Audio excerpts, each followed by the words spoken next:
muscle's origin is the point where a muscle is attached to the bone that doesn't move in a movement, and its insertion is the point where it's attached to the bone that does move during its movement. The muscle tendon is the connective tissue that connects the muscle to the bone.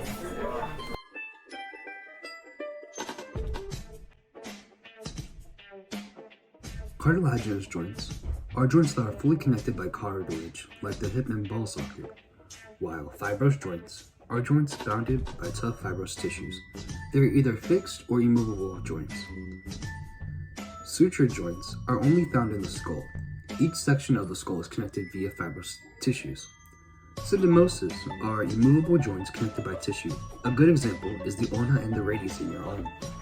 Synovial joints are joints where the ends of the bone are encased in smooth cartilage, like your elbows and knees. They are freely movable and also make up most of your body's joints. Plane joint. Plane joints are joints that slide/guide over each other. They slightly move across each other. A good example are the carpals in your hand. Hinge joints are joints that move back and forth, up and down. The hinge joints are located in your fingers and toes. They're the joints that move on only one plane.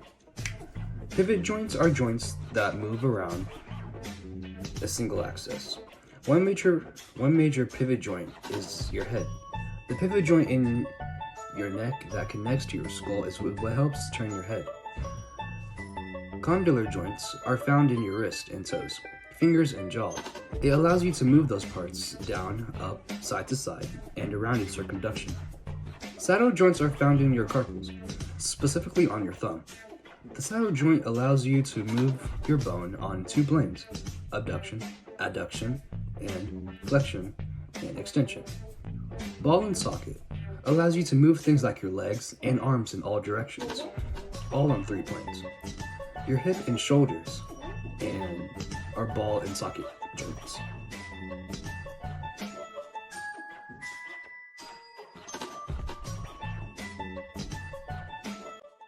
For both lateral and medial rotation, the synovial joint is the glenohumeral joint, while the shoulder, the ball and socket joint, is the primary mover, and the origin is the humerus, and insertion is the scapula. So for flexion, the name of the synovial joint is the elbow hinge, and the primary mover is the biceps brachii, and the origin is the long head, and the insertion is both the long and short head of the biceps brachii. So for extension, the synovial joint is also the elbow hinge. The primary mover is the triceps brachii, and the origin is the humerus, and the insertion is the ulna. Supination occurs in the radial ulnar joint, with the primary mover being the supinator and the biceps brachii. It also originates from the lateral epicondyle of the humerus and the posterior surface of the ulna, and it has the insertion of the posterior surface of the radius.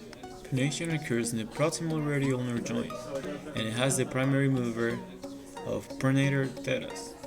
It originates from the distal anterior surface of the ulna, and it inserts in the anterior shaft of the radius. The synovial joint type of abduction and adduction is the ball and socket joint. The primary mover in this movement is the deltoid, and the insertion is at the humerus, and the origin is at the clavicle. The synovial joint type of opposition is a saddle joint. The primary mover of this movement is the flexor pollicis longus, and the insertion of this movement is in the distal phalange of the thumb, and its origin is at the radius.